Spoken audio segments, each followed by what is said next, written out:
দর্শক দেখেন, হচ্ছে ধান ক্ষেত, ধান রোপণ করছে এখানে।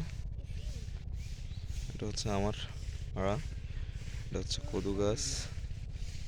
এখানে দেখেন, আপনারা দেখতে পাচ্ছেন এখানে কদুর ফুল।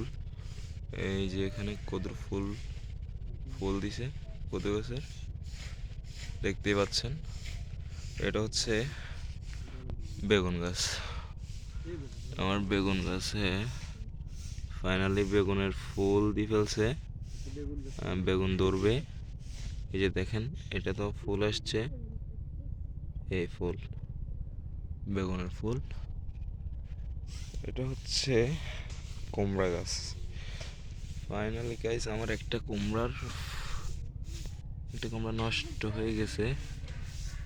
মানে কুমড়াটা, এই দেখেন, আমার এই কুমড়াটা অলরেডি বাদ হয়ে যাওয়ার সম্ভাবনা। দেখেন।